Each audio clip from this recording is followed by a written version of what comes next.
PUBG কমিউনিটিতে PUBG sports এর ভিতরে ঘটে গেল বড় ধরনের কেলেঙ্কারি। এত বড় ঘটনা ঘটেছে যে এই ঘটনাটি পুরো পাবজির স্পোর্টস সিনারিওকে স্পোর্টস এনভায়রনমেন্টকে কলঙ্কিত করেছে। কি ঘটনা ঘটেছে সেটি অবশ্যই আপনারা জানতে পারবেন এই ভিডিওতে। তারও পাশাপাশি লাইভ চলাকালীন জিকো ভাই টিইবি গেমিং কে নিয়ে যে মন্তব্য করেছিল, তবলার ইমন আছে কিন্তু তবলার ইমন ভাই আমাদের বাইরের কিন্তু তবল বাজাইতে হবে আমাদের, ঠিক আছে? তবল চলো।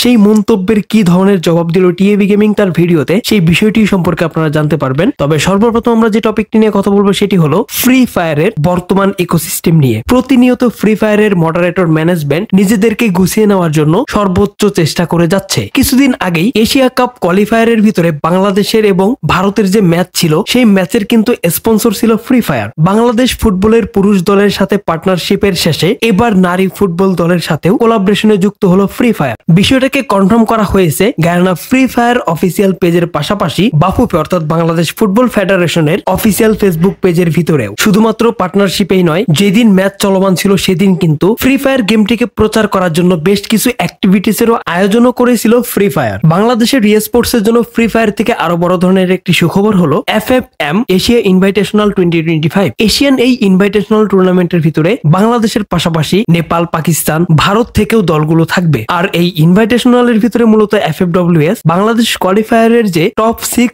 টিম রয়েছে তাদেরকে ইনভাইট করা হয়েছে, যেখানে তালিকায় রয়েছে Bangladesh top 1, Fangs, Reflex United, দাগট স্পোর্টস, রেড ক্লিফ এবং রেড হকস। অলরেডি এই টুর্নামেন্টে অংশগ্রহণ করার জন্য প্রত্যেকটা টিমই তাদের স্কোয়াড ঘোষণা করে দিয়েছেন। অফিসিয়ালি সেই ব্যাপারটি অ্যানাউন্সও করা হয়েছে। এই অ্যানাউন্সমেন্টের ভিতরে যদি আপনারা লক্ষ্য করেন তাহলে দেখতে পাবেন বাংলাদেশ টপ 1 কিন্তু তাদের নতুন লোগো বানিয়েছে, যেখানে বাংলাদেশের পতাকার পাশাপাশি টপ 1 লেখা রয়েছে। বাংলাদেশ টপ 1 এর এই নতুন লোগোটি আপনাদের কাছে কেমন লেগেছে অবশ্যই আমাদের কমেন্ট সেকশনে কমেন্ট করে জানাবেন। অন্যান্য টিমগুলোর পাশাপাশি রেড ক্লিফও কিন্তু তাদের স্কোয়াড ঘোষণা করেছে। আর আপনারা যদি স্কোয়াডটিকে লক্ষ্য করেন তাহলে দেখতে পাবেন আরসি রেক্স এবং লিখোকে কিন্তু সেখানে দেখা যাচ্ছে না। এটি আবারও প্রমাণ করলো যে তারা পার্মানেন্টলি আরসি থেকে লিভ নিয়ে নিয়েছে। এ নিয়ে আবার ফ্যানদের মধ্যে নানা ধরনের মন্তব্য রয়েছে। তবে নানা ধরনের মন্তব্য থাকলেও তারা কি এমন কারণে এই দলটি ছেড়ে দিয়েছে সেই ব্যাপারটি যেহেতু তারা ক্লিয়ার করে নাই, তাই আসলে বলা যাচ্ছে না কি এমন কারণে এমন ঘটনাটি ঘটেছিল। তবে বেশ অনেককেই দেখলাম এই পোস্টের কমেন্ট সেকশনের ভিতরে লিখু এবং রেক্সকে মিস করার কথা জানিয়েছে।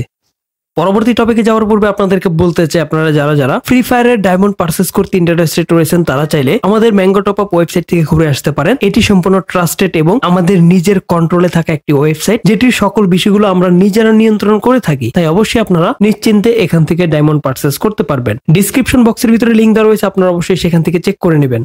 এখন আমাদের পরবর্তী টপিকটি হচ্ছে কাস্টার ধ্রুব থেকে। রিসেন্টলি ধ্রুব তার অফিসিয়াল ফেসবুক পেজের ভিতরে একটি পোস্ট করেন, যেখানে তিনি বলেন তিনি মূলত এফএফএম এশিয়ান ইনভাইটেশনাল যে টুর্নামেন্ট আসতে যাচ্ছে সেটি সম্পর্কে লেখেন, যেখানে তিনি বলেন আমাদের বাংলাদেশ টিমগুলো যদি ভালো একটা ফাইট জেতে কিংবা একটি ভুইয়া কাউন্ট করে, সেক্ষেত্রে যাতে আপনারা উৎসাহিত হয়ে সাথে সাথে পোস্ট করা, অন্য টিমকে ট্রোল করা, অর্থাৎ হয় না ফেসবুক গ্রুপের ভিতরে নানা ধরনের পোস্ট শুরু হতে থাকে, সেগুলো থেকে তিনি একটু বিরত থাকতে বলেছেন। তিনি তার পোস্টে উল্লেখ করেন এতগুলো back to back official tournament খেলার এবং ইডব্লিউসি ও এফএফডব্লিউএস এ যাওয়ার পর আমাদের টিমগুলো অন্তত ভালো ম্যাচ খেলার কথা, ফিনালেতে থাকা, কমপক্ষে টপ 6 এ শেষ করা, এগুলোই হওয়া উচিত মূলত আমাদের প্রত্যাশা। আরসি আর রেড ক্লিফের ক্ষেত্রে চ্যাম্পিয়ন হওয়া পর্যন্ত আশা করা যায়। অর্থাৎ আপনারা আরো বড় ধরনের কিছু চিন্তা করুন, যাতে ছোট ছোট বিষয়গুলো নিয়ে বিভিন্ন গ্রুপের ভিতরে বিভিন্ন জায়গাতে পোস্ট না করে মূল টার্গেটকে রাখুন, যাতে আমরা এই টুর্নামেন্টের ভিতরে চ্যাম্পিয়ন হতে পারি, যাতে অন্যান্য কান্ট্রিদেরকে, অন্যান্য টিমগুলোকে আমরা হারাতে পারি। অর্থাৎ আপনাদের যে মাইন্ডসেট আপ রয়েছে, আপনাদের যে চিন্তা ভাবনা রয়েছে,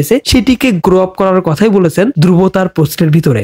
এখন আমাদের পরবর্তী টপিকটি হচ্ছে সময় টিভি সাংবাদিক তানভীর হাসান থেকে। রিসেন্টলি তানভীর হাসান তার একটি পোস্টের ভিতরে লেখেন তিনি মূলত ফ্রি ফায়ারের সাথে কানেক্টেড রয়েছেন, ফ্রি ফায়ার, পাবজি সহ যে সকল ম্যানেজমেন্ট রয়েছে তাদের সাথে তার ভালো সম্পর্ক। সেই বিষয়টাকে অনেক ব্যক্তি, অনেক অডিয়েন্স মনে করেন এবং তার কাছে এক প্রকারের দাবি করে বসেন যাতে তাদেরকে ফ্রিতে ডায়মন্ড দেওয়া হয়, তারপরে আইডি গুলোকে ব্যান থেকে আনব্যান করে দেওয়া হয়, অর্থাৎ নানা ধরনের আবদার অ্যাজ ইউজুয়াল যেগুলো থাকে সেগুলো তাকেও করে থাকেন। বিষয়টি সম্পর্কে তানভীর হাসান তার পোস্টের ভিতরে উল্লেখ করেন তিনি মূলত তার ক্ষমতার অপব্যবহার করেন না, তার পাশাপাশি তিনি এই সকল বিষয়গুলো জানেনও না কিংবা জানারও চেষ্টা করেন না। তাই অবশ্যই আপনারা তানভীর ভাইকে এই সকল বিষয়গুলোর উপর থেকে বিরক্ত করা বন্ধ করুন।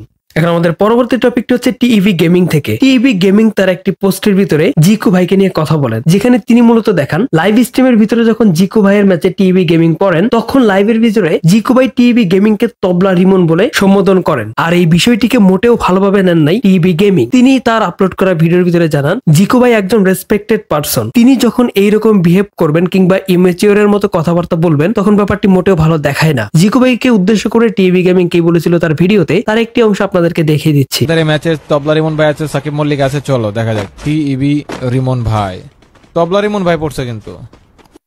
জিকু ভাই একটা ভিভ্যাচ প্লেয়ার, তাকে আমি আসলে অনেক ভালোভাবে দেখি, সম্মান করি।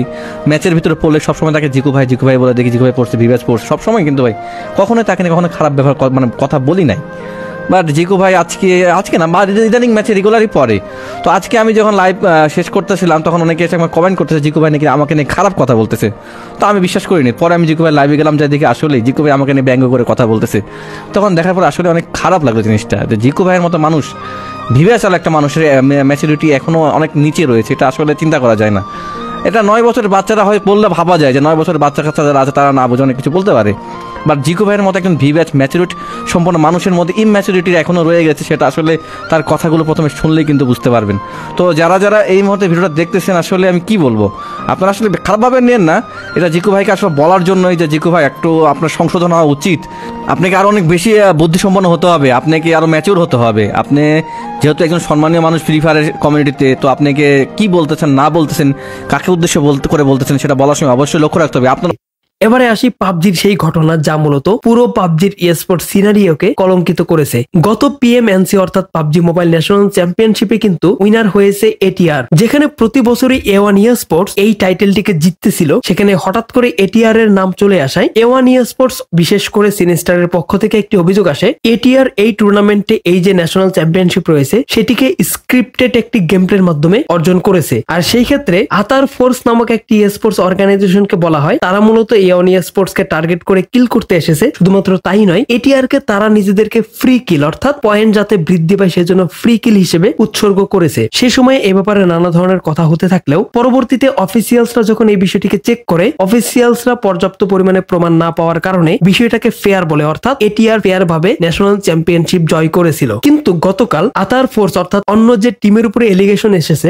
সেই টিমের দুইজন প্লেয়ার সিনেক্স এবং 100 গেম টিউব অথবা জোজো গেম টিউব, তারা দুইজনই একই সাথে একই ধরনের একটি পোস্ট শেয়ার করেন, যেখানে তারা স্পষ্টভাবে উল্লেখ করে A1 স্পোর্টস কে তারা টার্গেট কিল করেছে। শুধুমাত্র টার্গেট কি নয়, তার পাশাপাশি এটিআর কে তারা ফ্রি পর্যন্ত দিয়েছে। বিষয়টি সম্পর্কে তারা উল্লেখ করেন হালাল এক্সট্রন এবং আতার ফোর্স মূলত একই ম্যানেজমেন্টের ওনারশিপের অধীনে মূলত পরিচালিত হয়। আর পাবজি মোবাইল ন্যাশনাল চ্যাম্পিয়নশিপে একটি রুল ছিল, একটি টিমের বা অর্গানাইজেশনের আন্ডারে দুইটি টিম খেলতে পারবে না। তাই মূলত তারা হালাল স্পোর্টস এর নাম পরিবর্তন করে আতার ফোর্স রাখে। ফাইনালের দিন মূলত হালাল এক্সট্রনের পক্ষ থেকে তাদেরকে ফ্রি পাশাপাশি A1 স্পোর্টস কে টার্গেট করতে বলা হয়। প্রথমে তারা রাজি না থাকলেও ম্যানেজমেন্টের চাপ এবং IGL এর কলের কারণে তারা মূলত এই ঘটনার সাথে জড়িত হতে বাধ্য হয়। পুরো পোস্টটি আপনাদেরকে আমি দেখিয়ে দিচ্ছি। সর্বোপরি তারা যে ঘটনাটি অর্থাৎ এই সম্পর্কে যা বলেছিল সেই ব্যাপারটি আপনাদেরকে পড়ে শোনাচ্ছি। উভয়ে তাদের পোস্টের ভিতরে উল্লেখ করে, এই পুরো ঘটনার জন্য আমাদের IGL খোয়া, মেবি এটা উচ্চারণটা এমনই হবে। তারপরে হালাল এক্সট্রনের ম্যানেজমেন্টের এমডি নাদিম, হালাল এক্সট্রনের ম্যানেজার কি এবং হালাল এক্সট্রনের প্লেয়াররা সরাসরি জড়িত ছিল। তাদের নাম উল্লেখ করার পাশাপাশি তারা আরো লেখে, আমরা আপনাদেরকে সত্য জানিয়ে যেতে চাই। আমি আবারও ক্ষমা চেয়ে নিচ্ছি A1 স্পোর্টস এর সাথে A1 RG স্পোর্টস, তাদের সকল ফ্যান এবং সর্বোপরি বাংলাদেশের পাবজি মোবাইলের ইকোসিস্টেমের সকলের কাছে এমন একটি ঘৃণিত অপরাধের চাক্ষুষ সাক্ষী হয়েও এতদিন পর্যন্ত চুপ থাকার জন্য। অর্থাৎ তারা উভয়ে একদম ডিরেক্ট স্টেটমেন্ট দিয়ে গিয়েছে যে তারা এই ঘটনার সাথে জড়িত ছিলেন। যেহেতু বর্তমানে তারা সরাসরি স্টেটমেন্ট দিয়েছে এবং যদি ব্যাপারটি প্রমাণিত হয় তাহলে এটিআর এর সাথে কি ঘটনাগুলো ঘটতে পারে। অফিসিয়াল রুলস অনুযায়ী প্রথমত এখানে যারা জড়িত রয়েছে বিশেষ করে ম্যানেজমেন্ট এবং IGL, তাদেরকে লাইফ টাইমের জন্য পাবজি মোবাইল স্পোর্টস থেকে ব্যান করা হতে পারে। তার পাশাপাশি এই যে টিম যারা এই ব্যাপারটিকে ফিক্সিং করেছে তাদেরকে তাদের যে টাইটেল রয়েছে এবং যে প্রাইজ মানি রয়েছে সেটিকেও ফিরিয়ে নিতে পারে। আর যদি টাইটেল অর্থাৎ বর্তমানে যে তারা পাবজি মোবাইলের বাংলাদেশি চ্যাম্পিয়ন, এই টাইটেলটিকে ফিরিয়ে নিয়ে তাদের পরবর্তী টিম অর্থাৎ A1 স্পোর্টস কে ন্যাশনাল চ্যাম্পিয়ন হিসেবে ঘোষণা করা হতে পারে। আপাতত এক পক্ষ থেকে এই বিষয়গুলো উঠে এসেছে। যদি ঘটনাটি সত্য প্রমাণিত হয় তাহলে এইটি পাবজি মোবাইল বাংলাদেশের ইতিহাসের সব থেকে কলঙ্কিত একটি ঘটনা হিসেবে ইতিহাসের পাতায় সাক্ষী হয়ে থাকবে। এই পুরো ঘটনাটিকে আপনি কিভাবে দেখতেছেন? যদি বাংলাদেশে এই সকল ঘটনাগুলোকে দমন করা না যায়, তাহলে বাংলাদেশের স্পোর্টস কতটুকু অগ্রসর হতে পারবে? এ ব্যাপারে আপনাদের গুরুত্বপূর্ণ মতামতগুলোকে আমাদের কমেন্ট সেকশনে কমেন্ট করে জানাবেন। গাইস, আজকের ভিডিও পর্যন্ত, আজকের মতো এখানে শেষ করতেছি। দেখা হচ্ছে পরবর্তী ভিডিওতে। সে পর্যন্ত আপনারা সকলে ভালো থাকবেন, সুস্থ থাকবেন। বিদায় সকলকে, আল্লাহ হাফেজ।